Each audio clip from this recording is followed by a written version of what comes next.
Bismillahirrahmanirrahim. Dans ce premier cours concernant le chapitre 2, on va aborder les thèmes suivants. La représentation en variable d'état. Le deuxième point, ce sera le calcul de la fonction de transfert à partir de cette représentation. Le troisième point, bien sûr, ayant eu ma fonction de transfert, comment analyser mon système sur le plan stabilité, et les deux notions nouvelles que seule la représentation en variable d'état me permet d'avoir, c'est de dire quand est-ce que mon système est contrôlable et quand est-ce que mon système est observable.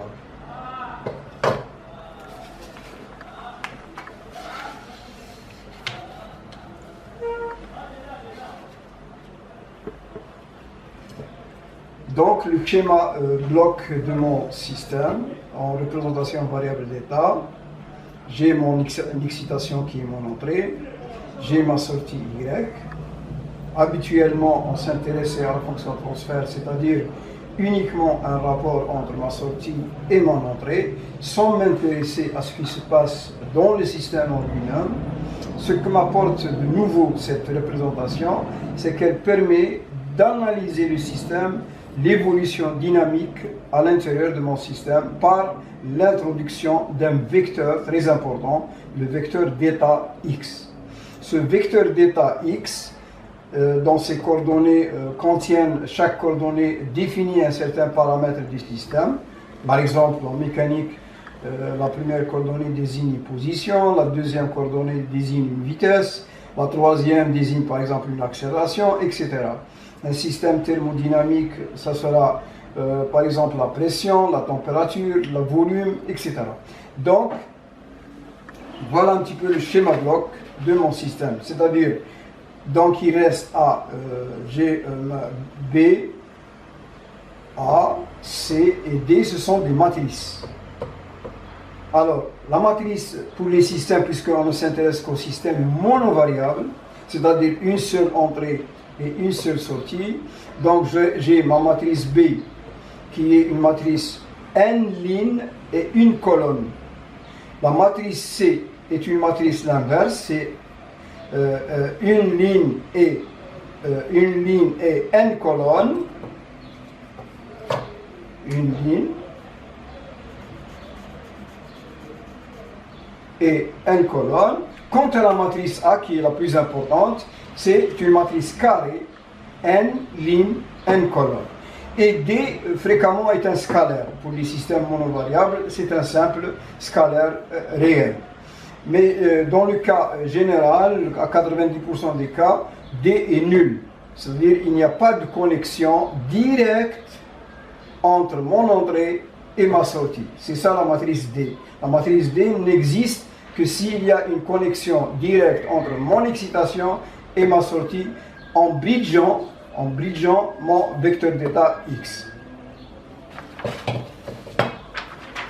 Donc, le premier point, comme je disais, on va d'abord établir ma représentation variable d'état. Pour pouvoir avoir cette représentation en variable d'état, tout système, disons linéaire, continu, est modélisé par une équation différentielle d'ordre n.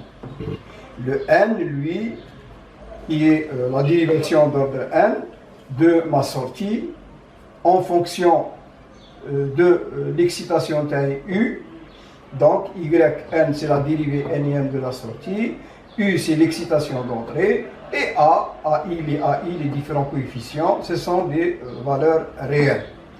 N est l'ordre du système, c'est l'ordre de dérivation.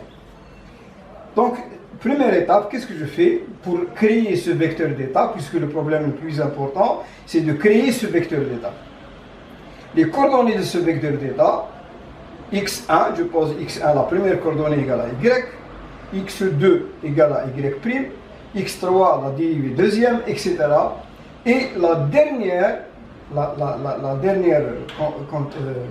dérivation, donc ces deux-là, je peux en déduire que la dérivée de x1, de cette première coordonnée, c'est x2. Si je dérive y point, ça fait x point, Et comme y point c'est x2, donc j'aurai par transitivité x point 1 égale à x2.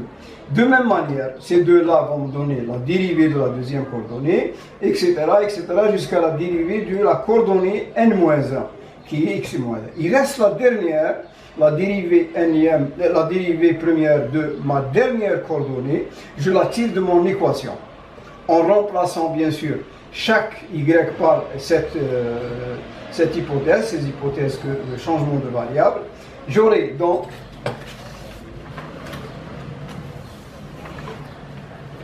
j'aurai la forme suivante. La dérivée première de ma première coordonnée, elle ne dépend que de x2, voilà. Le reste, je peux porter 0. La dérivée de la deuxième coordonnée, elle ne dépend que de la troisième coordonnée, dérivée par rapport au temps. Elle ne dépend que de x3, etc., et je continue toutes les dérivées de la dernière dérivée de la dernière coordonnée. Elle, je la tire, j'ai dit, de mon équation, donc je n'ai qu'à transmettre tous mes éléments, tous mes éléments qui sont là, de l'autre côté, je laisse uniquement celle-ci. Je laisse uniquement cet élément, je transfère à droite tous ces éléments-là et j'utilise cette représentation. J'aurai à la fin une représentation en variable d'état qui est la suivante. La dérivée de mon vecteur dans le temps, n'oubliez pas, c'est une dérivation dans le temps, 0, 0, 0 dans la première ligne, 1 dans le deuxième, voilà, mon deuxième coordonnée, voilà la deuxième point. Le deuxième, c'est la troisième, voilà, 1, 2, 3, etc., jusqu'à la dernière qui est celle-ci, moins AN, moins AN moins 1, etc., jusqu'à A1. X, T, ça c'est le vecteur, les coordonnées de mon vecteur. La dernière, puisqu'il y a un B ici, la dernière, voilà, la dernière, le B, voilà le B. Tout ça c'est nul. 0, 0, 0, toutes les lignes sont nulles à partir, sauf la dernière coordonnée qui est B. U. Y, lui, par hypothèse, revenons à notre hypothèse, Y, il est égal à la première coordonnée. Donc, il ne dépend que de la première coordonnée. Voilà le 1. Et D égale à 0 parce qu'il ne dépend pas de mon entrée. Y, il ne dépend uniquement que de x1.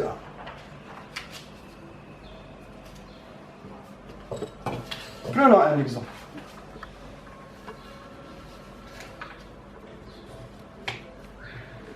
Voilà un système défini par une équation, chose qui est générale, une équation du second degré, une équation du second degré, dérivée deuxième, 3 fois dérivée première plus 2 fois y égale x. Alors, système d'ordre 2, parce que la dérivée est d'ordre 2. A va être donc une matrice carrée, 2, 2. B va être 2 lignes et une colonne. C, une ligne et 2 colonnes, d'après le 1. Et je pose. Alors, y égale à x1. Y point égale à x2, par hypothèse. Donc, il va être égal à x'1. Donc, j'ai pu exprimer la dérivée première. x2, je la déduis de cette équation.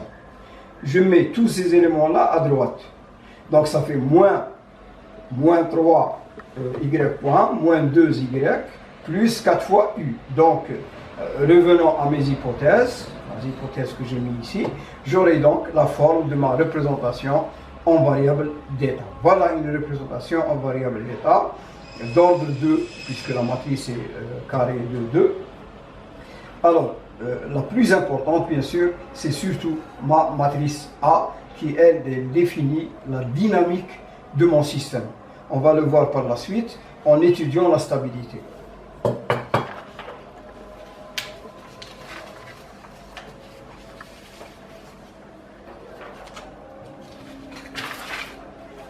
Deuxième point, tel qu'il a été avancé, on va voir notre fonction de transfert.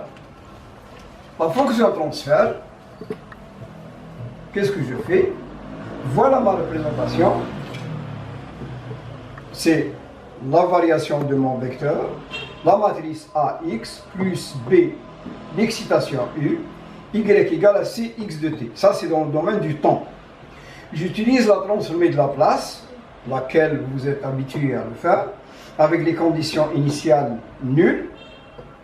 Qu'est-ce que j'aurai? La transformée de Laplace de x point, ça va être Pxp.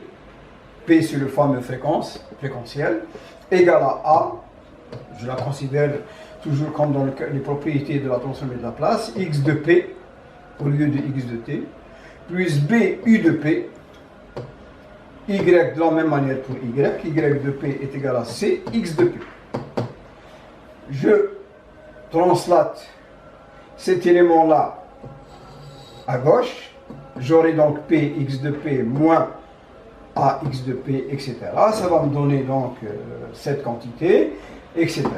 Donc avec i, n'oublions pas ici, lorsque je mets x de p, je suis en train de parler matrice.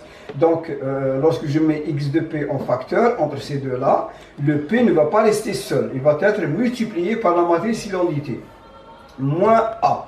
Et ceci est en algèbre connu. Je ne peux faire une opération arithmétique d'addition ou de soustraction que contre deux éléments de même nature. A est une matrice. Je ne peux pas faire une soustraction avec un scalaire. Je dois le rendre d'abord en forme matricielle. Donc c'est pour ça qu'il y a la matrice identité. X de P égale à B U de P. Ça c'est dû à ce transfert, ce simple transfert. Qu'est-ce que je fais après? X de P, j'isole X de P. Donc en multipliant à droite et à gauche par l'inverse de cette quantité-là. L'inverse, ça c'est une matrice, je répète, c'est très important. Moins 1, donc B, puisque j'ai multiplié des deux côtés, si je multiplie de ce côté, ça va être l'identité multipliée par x de P, ça va être x de P, égale l'inverse, l'inverse de ça, ici, B, U de P. Ce qui m'implique Y, comme Y est égal à C, x de P, je remplace x de P par ma quantité, donc j'aurai, voilà la quantité qui a été remplacée pour x de P, C, U de P. Donc, par définition, qu'est-ce qu'une fonction de transfert? C'est le rapport de y, la transformée de Laplace de ma sortie, sur la transformée de Laplace de mon entrée.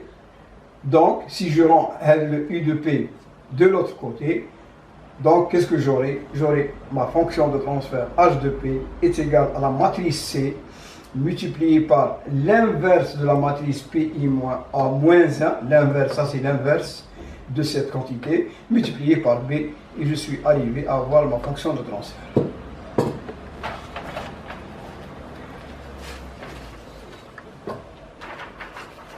Si je reviens à mon exemple de tout à l'heure, donc voilà ma représentation, pi moins a égale à p, puisque multiplié par l'identité, donc voilà, en diagonale, 0, 0, moins la matrice A, égale à P moins 1 de P plus 3, P moins 0, ça fait P, ici 0 moins 1, ça fait moins 1, etc. Donc une équation arithmétique simple. Alors, qu'est-ce que je fais pour calculer l'inverse? J'ai besoin de calculer l'inverse. Qu'est-ce que je fais?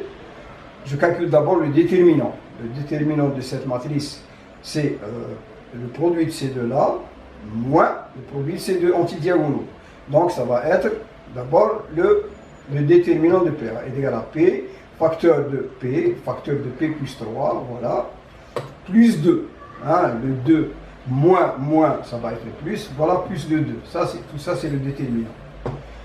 Il reste maintenant à convertir, pour faire l'inverse d'un 2, c'est d'intervenir ces deux-là et de garder les mêmes éléments avec le signe opposé. Donc, qu'est-ce que j'aurai? Le signe opposé de moins 1, c'est 1. Le signe opposé de 2, c'est moins 2, multiplié par 1 sur le déterminant de ma fonction. Donc, j'aurai ma fonction de transfert multiplié par C, voilà ma fonction, égale, je fais le calcul. Alors, pour le produit là, qu'est-ce que je fais? Je fais le produit de 1 par le premier, 0 fois moins 2, qu'est-ce que ça va me donner? Donc, P plus 3. Bon ben, cet deuxième élément, 1 par 1, Voilà le 1. 0 par P, ça fait 0. Donc, j'aurai P plus 3 plus 1. Il reste à multiplier par B. Voilà B. Voilà le B. Donc, 0 par P plus 3, ça fait 0. 4 par 1, ça fait 4. Donc, voilà ma fonction de transfert. Voilà mon idem. Je vais avoir le même résultat que celle obtenue à partir de l'équation différentielle.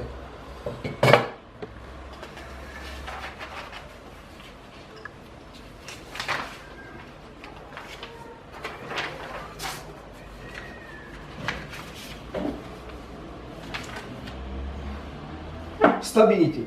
La stabilité, on sait que est dictée par la connaissance des racines de mon polynôme caractéristique. Comment je déduis mon polynôme caractéristique à partir de ma représentation? Le polynôme caractéristique, je note toujours P indice A, ça c'est un indice. P indice A lambda, c'est le déterminant de lambda I moins A. Et on rappelle que le système est stable si les racines, toutes les racines, je dis bien toutes les racines de mon polynôme caractéristique sont inférieures à 0, négatif. Et pour cela, je n'ai même pas besoin d'étudier notre stabilité. Prenons un exemple. Voilà une représentation. J'ai pris une matrice 3-3. Voilà.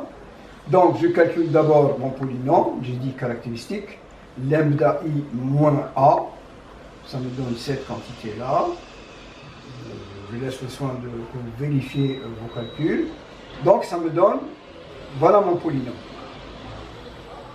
Hein, j'ai fait le développement, pour que vous compreniez comment j'ai fait le développement suivant cette première ligne.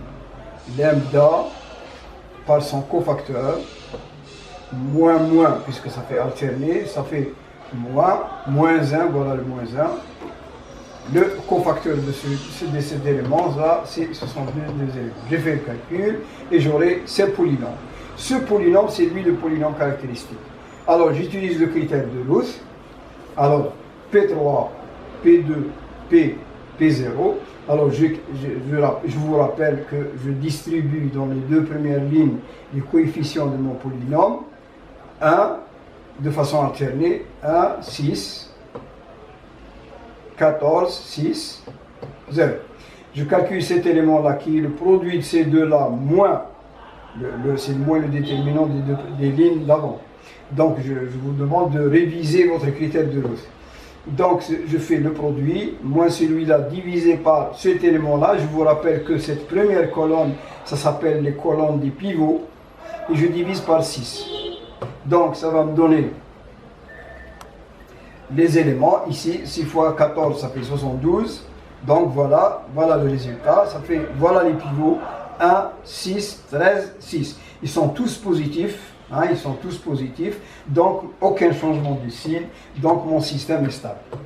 Ce système défini par cette représentation est stable que j'ai utilisé le critère de Routh.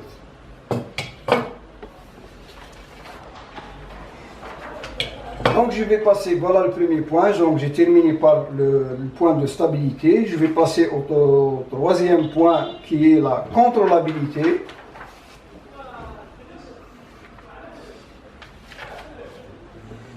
Alors la contrôlabilité, voilà un système, voilà sa définition, sa représentation. Je définis une matrice qui s'appelle, bon je l'ai noté C pour contrôlabilité.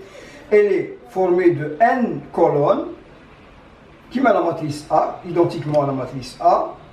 C'est une matrice carrée. La première colonne, c'est B, tout simplement. La deuxième colonne, c'est le produit AB. Ma matrice A multipliée par B, ça va me donner une colonne. La deuxième colonne, c'est A au carré B, etc. jusqu'à A puissance n-1 multiplié par B. Elle est de même dimension que A, c'est-à-dire n lignes et n colonnes. Et on a un système contrôlable si le déterminant de cette matrice est différent de 0.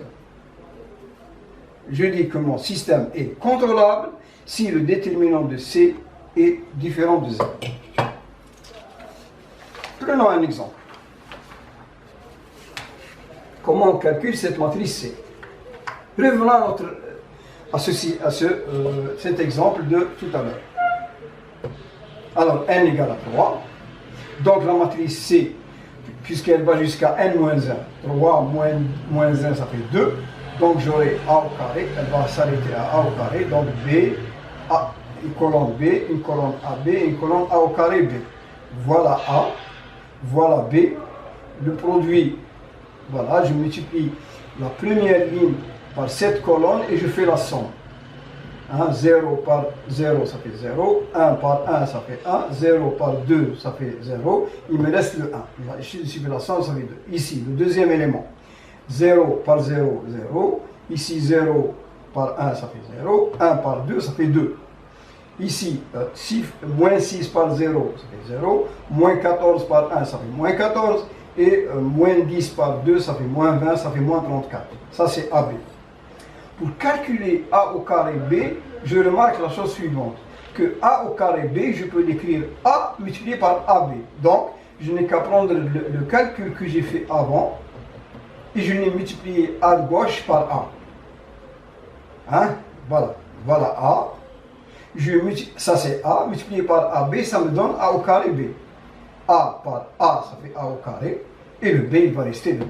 Donc, je fais le calcul comme d'habitude. Alors, 0 par 1, ça fait 0. 1 par 2, ça fait 2. 0 par 3, ça fait 2. Voilà le 2. 0, 0, donc le troisième chiffre, moins 34. Le dernier, 306. Je vous laisse le soin de le vérifier. Ça me donne A au carré. J'écris ces trois colonnes. B. Voilà B. AB. A au carré B. Voilà ma matrice. Donc, qu'est-ce qu'il reste maintenant pour décider est-ce que ce système est contrôlable ou non? Je n'ai qu'à calculer le déterminant de cette matrice. Le déterminant de cette matrice, je développe par exemple par rapport à la première ligne. Ça fait 0 fois le cofacteur de 0, le voilà, moins 1. N'oubliez, je vous rappelle que le déterminant, c'est alterné. Le cofacteur de 1, plus 2 fois le cofacteur de 2. Et ça me donne moins 388 qui est différent de 0. Donc je peux dire que mon système est contrôlable.